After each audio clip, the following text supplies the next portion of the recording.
Je vous salue dans le précieux nom de notre Seigneur Jésus.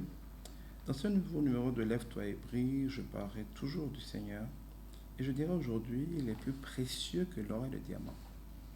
Ça n'a l'air de rien, mais c'est l'une des plus belles leçons que j'ai apprises avec le Seigneur.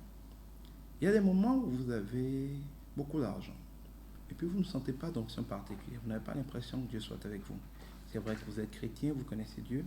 Il y a de ces moments où on a l'impression que, on n'est pas particulièrement intime avec Dieu. Eh bien, j'ai remarqué en général que la plupart des gens, et moi aussi dans le passé, je me sentais très bien dans ces moments. Tant qu'on a de l'argent, qu'on peut faire en apparence ce qu'on veut, même s'il y a plein de problèmes, on est heureux. Parce que la vérité, c'est que quand vous n'êtes pas avec Dieu, vous avez des moyens, vous avez de l'argent, vous avez l'impression que tout va bien. Mais la vérité, c'est que rien ne va bien. Et regardez de plus près, vous avez beaucoup de difficultés, beaucoup d'obstacles. Vous avez l'impression que tout devrait aller. Mais dans le fond, rien ne va. Mais quand c'est comme ça, tant qu'on a de l'argent, on se sent en sécurité. On se sent plus ou moins bien. Et puis on ne s'inquiète pas. Mais il y a l'opposé parfois. Des moments où, paradoxalement, vous sentez une grande onction. Vous sentez que le Saint-Esprit est là. Vous avez des révélations, des visions. Vous priez pour les malades, ils guérissent. Vous sentez vraiment que le Seigneur est là.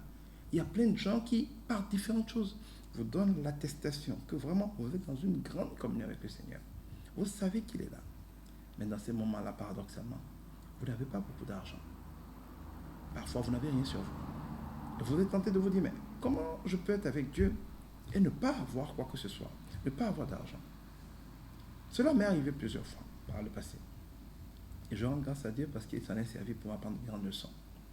Un jour, le Seigneur, alors que j'étais à un culte où on était en train de chanter, m'a demandé de tendre l'oreille. Parce que vous savez, des fois, nous sommes au culte, on chante des chansons, vous dansez sur les mélodies, vous ne faites pas vraiment attention aux paroles. Et le Seigneur m'a dit ce jour, écoute un peu qu'est-ce qu'ils sont en train de dire. Ils étaient en train de chanter, tu es plus précieux que l'or, tu es plus précieux que le diamant. Le Seigneur m'a demandé qu'est-ce que j'en pensais. J'ai dit, c'est vrai. Il dit, non, c'est pas vrai. Et comment c'est pas vrai? Il dit, oui, mais si je suis plus précieux que l'or, si je suis plus précieux que le diamant, à plus forte raison, je dois être plus précieux que l'argent. J'ai dit, bien sûr. Alors, dans ce cas, si je suis plus précieux que l'argent, et que quelqu'un m'a, et qui n'a pas l'argent, il devrait être plus heureux que s'il a de l'argent qu'il ne m'a pas. Je dis, bien sûr. Il dit, mais est-ce que c'est comme ça que vous vivez, vous les hommes? Quand vous avez le Seigneur, et que vous n'avez pas d'argent, vous êtes malheureux. Quand vous avez de l'argent, vous n'avez pas le Seigneur, vous êtes heureux. Vous croyez donc, et votre comportement démontre donc que vous croyez que je suis moins important, moins précieux que l'or, que l'argent. Tant qu'il en est ainsi, vous ne serez jamais heureux. Parce que la vérité, c'est que l'argent répond à tout, mais l'argent n'acquiert pas tout.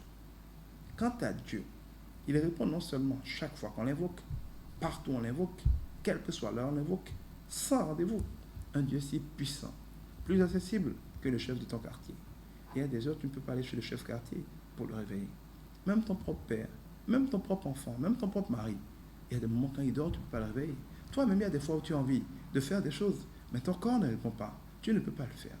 Mais le merveilleux Dieu que nous avons, il est toujours disponible, 24 heures sur 24. Il ne dort pas, il ne sommeille pas, il n'est jamais fatigué, il ne prend pas de retraite.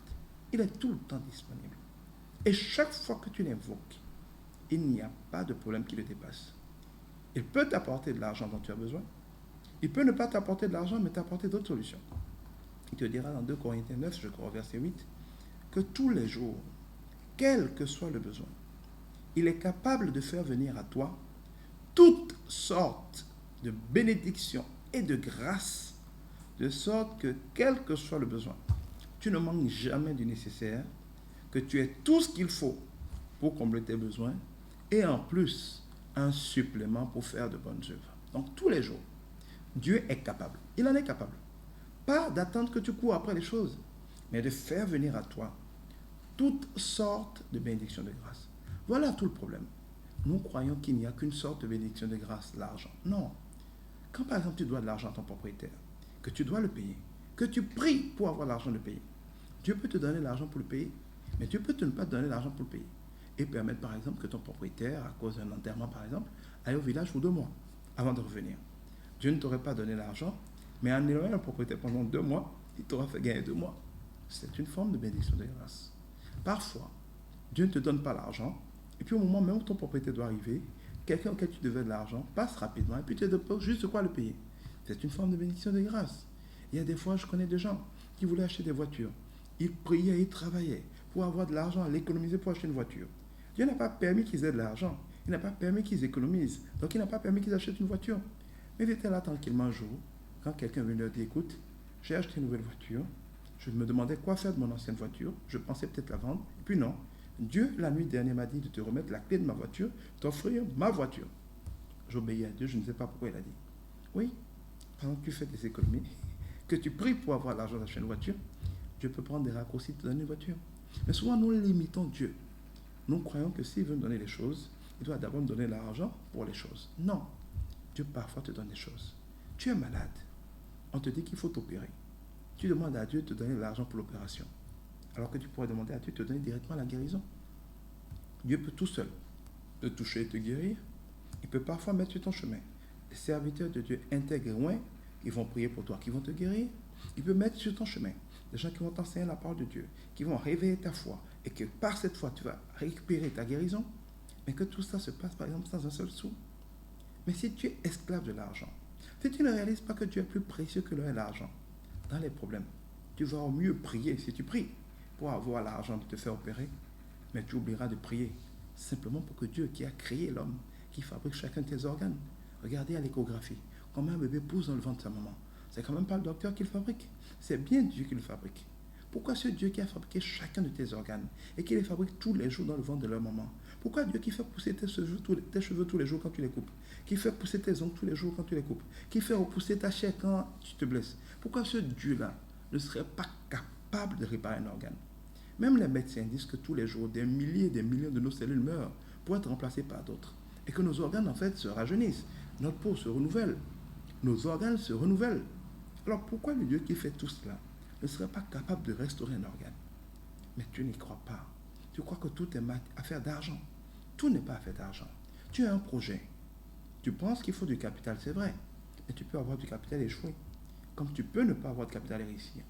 Dieu peut mettre sur ton chemin une seule personne, un fournisseur, qui te fait confiance, qui met des stocks à ta disposition, qui t'offre même des relations, qui t'offre des clients, et que tu te retrouves prospère du jour au lendemain, sans un seul fonds de capital.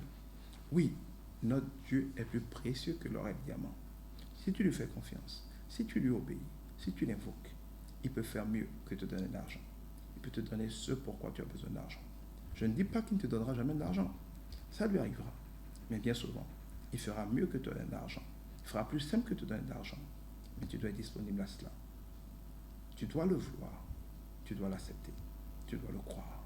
Ne l'oublie pas, Dieu est plus précieux que l'or et le diamant. Dieu te bénisse.